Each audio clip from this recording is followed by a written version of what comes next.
ఉమ్మడి నిజామాబాద్ జిల్లాలో దొంగలు రెచ్చిపోతున్నారు. నిత్యం ఏదో ఒక చోట దొంగతనాలకు పాల్పడుతున్నారు.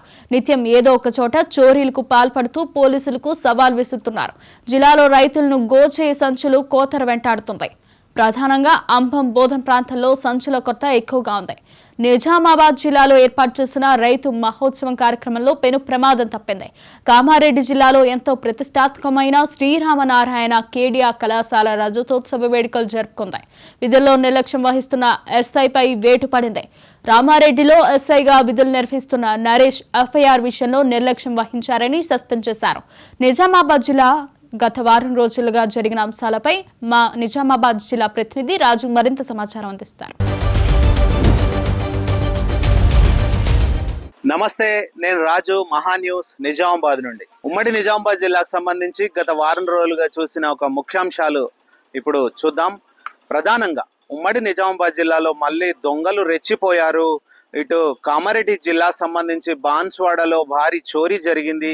సుమారు 12 తులాల బంగారం, 20 తులాల వెండి, 30,000 నగదు చోరీ అయిన సంఘటన చోటు చేసుకుంది. అలాగే నిజామాబాద్ జిల్లాలో కూడా జానకంపేట ప్రాంతంలో ఈ భారీ చోరీ అయితే జరిగింది. మళ్ళీ ఈ దొంగలైతే రెచ్చిపోతున్న పరిస్థితి ఉంది. ప్రధానంగా మహారాష్ట్ర నుంచి వచ్చే దొంగలే ఈ దొంగతనాలకు పాల్పడుతున్నట్టుగా ప్రాథమిక సమాచారం అయితే ఉంది. తాజాగా కామారెడ్డి జిల్లాలో పార్టీ ముఠాను అప్పటికే పోలీసులు అరెస్ట్ చేశారు. అయినప్పటికీ దొంగతనాలు అయితే ఆగటం లేదు.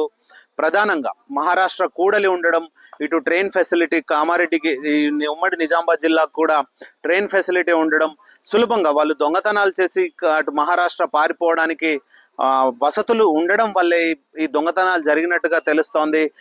మహారాష్ట్ర నుంచి వచ్చిన వారు దొంగతనం చేసి దర్జాగా మహారాష్ట్ర వెళ్ళిపోతున్న పరిస్థితి అయితే ఉంది. ప్రధానంగా వారు దొంగతనాలు చేస్తున్నప్పుడు ఎలాంటి వారికి ఆధారాలు దొరకకుండా చిక్కకుండా వారు తెలివిగా దొంగతనాలకు పాల్పడుతున్న పరిస్థితి అయితే ఉంది. దీంతో పోలీసులకైతే సవాలు అయితే విసురుతున్నారు. వాళ్ళు దొంగలు పట్టుకోవడం పట్ల కొంత పోలీసులకు ఇబ్బందికర వాతావరణం అవుతుంది. టెక్నికల్ ఎవిడెన్స్ వాడుతున్నప్పటికీ కూడా ఈ చోరీలకు సంబంధించి దొంగలను పట్టుకోలేని పరిస్థితి అయితే ఉంది. ఏదేమైనప్పటికీ ఇప్పటికైనా పోలీసు అధికారులు గస్తీ పెంచి ఈ దొంగలను కట్టడి చేయాలని చెప్పి ప్రజలు కోరుతున్న పరిస్థితి ఉంది. ఉమ్మడి నిజామాబాద్ జిల్లాలో రైతులకు బార్దాన్ కష్టాలు తప్పడం లేదు. ఏదైతే పంట పండించారు, అప్పటికే పంట అంతా కూడా వచ్చింది. రోడ్ల పైన పంటను ఆరబోసారు. వాటిని పారబోసిన తర్వాత ఇప్పుడు వారు ఎండిన తర్వాత వాటిని అమ్ముకునే పరిస్థితి అయితే లేదు. రైతులు కొన్ని ప్రాంతాల్లో అయితే ఇప్పటికీ కొనుగోలు కేంద్రాలు అయితే ప్రారంభం కాలేదు. అటు ఒకవైపు అకాల వర్షాలు రైతులను ఇబ్బందులు పెడుతున్నాయి. మరోవైపు ఈ అంబము, బోధను ఈ ప్రాంతాల్లో అయితే బార్దాన్ లేక అంటే గోనె సంచులు లేక రైతులైతే కొంత ఇబ్బంది పడుతున్న పరిస్థితి అయింది. ప్రస్తుతం ఆ కొనుగోలు కేంద్రాలు ఏర్పాటు చేసినప్పటికీ కూడా అక్కడ ఈ గోనె సంచుల కొరత అయితే ఉన్నట్టుగా తెలుస్తోంది. ఇప్పటికైనా అధికారులు స్పందించి వెంటనే ఈ కొరతని తీర్చాలని చెప్పి రైతులైతే వేడుకుంటున్నారు. పంటలు చివరి దశకు చేరుకున్నాయి. ఇప్పటికే కోతలు కూడా చివరి దశలో ఉన్నాయి.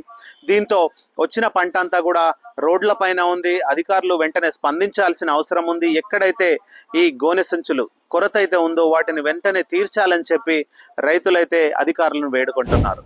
నిజామాబాద్ జిల్లాలో ఏదైతే ఒక మంత్రుల పర్యటనలో గందరగోళం నెలకొంది.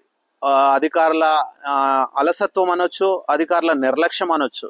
దీని కారణంగా నిజామాబాద్ నగరంలో ఏర్పాటు చేసిన రైతు సదస్సు, తెలంగాణ మొత్తంకు సంబంధించి ఇక్కడ ఒక రైతు వేదిక, ఒక రైతు సదస్సు, ఏదైతే రైతులకు అవగాహన కల్పించడం కోసం అధికారులు ఒక కార్యక్రమం ఏర్పాటు చేశారు. ఆ కార్యక్రమంలో మంత్రులు హైదరాబాద్ నుంచి బయలుదేరిన మంత్రుల హెలికాప్టర్ రాంగ్ ల్యాండింగ్ అయ్యింది. నిజానికి ఆ ల్యాండింగ్ వచ్చేసి స్థానిక కలెక్టరేట్లో ఒక ప్రాంతంలో ఆ హెలికాప్టర్ దిగడం కోసం అక్కడ హెలిప్యాడ్ ఏర్పాటు చేశారు. కాకపోతే ఎవరైతే పైలట్ ఉన్నారో తాను రాంగ్ ల్యాండింగ్ చేశారు. ఏదైతే ఈ కార్యక్రమం జరిగే ప్రాంతానికి 100 మీటర్ల లోపలే ఆ హెలికాప్టర్ ల్యాండింగ్ చేశారు. అంతలో అక్కడంతా గందరగోళం అయితే నెలకొంది. అక్కడ ఉన్న ప్రాంతం అంతా దుమ్ము ధూళితో నిండిపోయింది. అప్పుడే జనాలు ఆ కార్యక్రమానికి రావడము, ఆ ల్యాండింగ్ ఏదైతే హెలికాప్టర్ ల్యాండింగ్ చేశారో దాని చుట్టూ అంతా వెహికల్స్ పార్కింగ్ ఉండడము, ఒక భారీ ప్రమాదం తప్పిందని చెప్పొచ్చు. మంత్రులకు ప్రమాదం, అందులో ప్రధానంగా ముఖ్యమైన మంత్రులైతే ఉన్నారు. వాళ్ళంతా కూడా ఆ హెలిప్యాడ్ నిర్లక్ష్యం, ఇది అధికారుల నిర్లక్ష్యమా లేకపోతే ఏవియేషన్ సమస్య, కమ్యూనికేషన్ వ్యవస్థ ప్రాబ్లమా ఏదో తెలియదు, కానీ ఆ రాంగ్ ల్యాండింగ్ కారణంగా పెద్ద ప్రమాదం తప్పింది. అక్కడే ఏర్పాటు చేసిన బారికేడ్లు, ఇటు వచ్చేసి ఫ్లెక్సీలు, అక్కడ కొన్ని టెంట్లు ఏర్పాటు చేశారు. ఆ టెంట్లన్నీ కూడా గాలికి ఒక్కసారిగా గాలిలో లేసి కింద పడిన పరిస్థితి. భారీ తోరణం కూడా ఏర్పాటు చేశారు. వెల్కమ్ అది చెప్పడానికి ఒక భారీ స్వాగత తోరణం ఏర్పాటు చేశారు. ఆ భారీ తోరణం కూడా పడిపోయింది. కాకపోతే ఈ ప్రమాదంలో ఎవరికి కూడా ఎలాంటి ప్రమాదం జరగలేదు, ఎవరికి గాయాలు అవ్వలేదు. అక్కడికి వచ్చిన జనాలంతా కూడా ఉరుకులు పరుగులు తీసిన పరిస్థితి అయితే ఉంది. ఏదేమైనప్పటికీ ఇట్లాంటి మంత్రుల పర్యటనలో ఇట్లాంటి సంఘటన జరగడం అసలు పోలీస్ వైఫల్యంగా కూడా కొంచెం తెలుస్తోంది. ఎందుకంటే సిగ్నలింగ్ వ్యవస్థ పర్ఫెక్ట్ గా ఉన్నప్పటికీ కూడా ఇలా రాంగ్ ల్యాండింగ్ అవడం పట్ల ఇప్పటికే చర్యలు కూడా తీసుకుంటున్నట్టుగా తెలుస్తోంది. దానిపైన ఎంక్వైరీ కూడా జరుగుతున్నట్టుగా తెలుస్తుంది.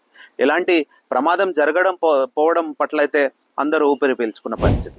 కామారెడ్డి జిల్లా బాన్స్వాడ ప్రాంతంలో ఉన్న శ్రీ రామ్ నారాయణ్ ఖేడియా ఇదో కళాశాలకు సంబంధించి రజతోత్సవ వేడుకం జరిగింది. రజతోత్సవాలు జరుపుకున్న మొట్టమొదటి తెలంగాణలో మొదటి ప్రైవేట్ కాలేజీగా చెప్పొచ్చు. సుమారు ఈ కాలేజీలో 14,000 మంది పట్టభద్రులు తమ పట్టాలతో బయటకు వెళ్ళిన పరిస్థితి. ఇంత ప్రతిష్టాత్మకమైన ఈ కాలేజ్ ఇది SRNK కళాశాల. ఈ బాన్స్వాడ ప్రాంతంలోనే ఒక ప్రతిష్టాత్మకమైన కళాశాల. కొందరు దాతల సహకారంతో ఈ కళాశాలను ఏర్పాటు చేయడం జరిగింది. ఇందులో ఈ కార్యక్రమం రజతోత్సవ వేడుకల్లో బాన్స్వాడకు సంబంధించి పోచారం శ్రీనివాసరెడ్డి ఈ కార్యక్రమంలో పాల్గొన్నారు. ఎంతో మంది పట్టభద్రులను తయారు చేసిన కళాశాల.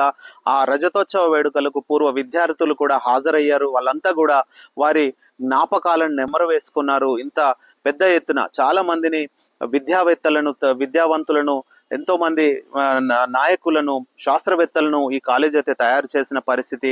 ఒకప్పుడు ఎలాంటి విద్యా అవకాశాలు లేని తరుణంలో బాన్స్వాడలో ఈ శ్రీ రామ్ నారాయణ్ ఖేడియా కళాశాల అయితే తన సేవలను అందించింది. ఇది ఒక సొసైటీ లాగా ఏర్పాటు చేసి విద్యార్థులకు విద్యనైతే అందించారు. ఇంత రజతోత్సవం చేసుకోవడం పట్ల విద్యార్థులు అయితే సంతోషం వ్యక్తం చేశారు. బాన్స్వాడకు సంబంధించి ముఖ్య నాయకులంతా కూడా ఈ కళాశాలలనే చదువుకున్న పరిస్థితి అయితే ఉంది. ఏదేమైనప్పటికీ ఇంత మంచి విద్యను అందించిన కళాశాల పట్ల విద్యార్థులంతా కూడా ఆనందోత్సవాల మధ్య రజతోత్సవ వేడుకలు జరిగాయి. కామారెడ్డిలో విధుల పట్ల నిర్లక్ష్యం వహించిన ఎస్ఐపై వేటు పడింది. కామారెడ్డి ఎస్పీ రాజేష్ చంద్ర ఏదైతే రామారెడ్డికి చెందిన ఎస్ఐ నరేష్ గత సంవత్సర కాలం ఇసన్నపల్లికి చెందిన ఒక కేసు విషయంలో తను కేసు చేయడంలో, FIR చేయడంలో విఫలమయ్యారు. తాను విఫలం కావడంతో దానిపైన ఎంక్వైరీకి IG అయితే ఎంక్వైరీకి ఆదేశాలు జారీ చేశారు. ఈ SP ఆధ్వర్యంలో, రాజేష్ చంద్ర ఆధ్వర్యంలో అక్కడ ఎంక్వైరీ జరిపారు. అతను విధుల పట్ల నిర్లక్ష్యంగా వ్యవహరించారని SIపై వేటు పడింది. ఇలా కామారెడ్డి జిల్లాలో చాలా స్ట్రిక్ట్గా వ్యవహరిస్తున్నారు సిపి రాజేష్ చంద్ర. మొదటి నుంచి కూడా దూకుడుగా వ్యవహరిస్తున్నారు. ఎవరైతే విధుల పట్ల నిర్లక్ష్యంగా వ్యవహరిస్తున్న వారిపై కఠినంగా వ్యవహరిస్తున్నారు. చరిత్రలో ఎప్పుడు లేని విధంగా తను వచ్చిన తరుణంలో ఇప్పటికే 3 SIల పైన వేటు పడింది. ఇంత స్ట్రిక్ట్గా వ్యవహరిస్తున్నారు. ఇప్పుడిప్పుడే పాలన అయితే గాడిలో పడుతుంది. కామారెడ్డికి సంబంధించి ఏ తప్పు చేయాలంటే పోలీసులు జంకుతున్న పరిస్థితి అయితే ఉంది. ఇక దానికి నిజామాబాద్ జిల్లా చూసుకుంటే క్వైట్ ఆపోజిట్ జరుగుతోంది. ఖాళీ చర్యల వరకే, వారికి నోటీసులు పంపడం వరకే ఇదంతా అక్కడి వరకే జరుగుతోంది. కామారెడ్డిలో మాత్రం SP దూకుడుగా వ్యవహరిస్తున్నారని చెప్పి ప్రజల్లో అంటున్నారు. ఏదేమైనప్పటికీ విధుల పట్ల నిర్లక్ష్యం వహిస్తే ఎవరిపైన ఉపేక్షించలేదని సిపి రాజేష్ చంద్ర చెప్తున్న పరిస్థితి. ఇలా కామారెడ్డి జిల్లాకు ఇప్పటికే దొంగల విషయంలో కూడా వాళ్ళు మహారాష్ట్ర దొంగలను ఎన్నో చారిత్రాత్మక కేసుల్ని కూడా వాళ్ళంతా దాన్ని సాల్వ్ చేసిన పరిస్థితి అయితే ఉంది. ప్రస్తుతం కామారెడ్డి జిల్లాలో అయితే గత కొన్నేళ్లుగా చాలా సమస్యలు పెండింగ్ లో ఉన్నాయి. వాటన్నిటి కూడా ఇప్పుడిప్పుడే సిపి వాటిని పరిశీలిస్తున్న పరిస్థితి అయితే ఉంది. వాటిని ఒక పరిష్కార మార్గం అయితే చూపుతున్న పరిస్థితి. దీని పట్ల ప్రజలైతే సంతోషం వ్యక్తం చేస్తున్నారు. ఇది ఉమ్మడి నిజామాబాద్ జిల్లాలో గత వారం రోజులు జరిగిన ముఖ్యాంశాలకు సంబంధించి సమాచారం. కెమెరా పర్సన్ గణేష్తో రాజు, మహా న్యూస్, నిజామాబాద్ నుండి.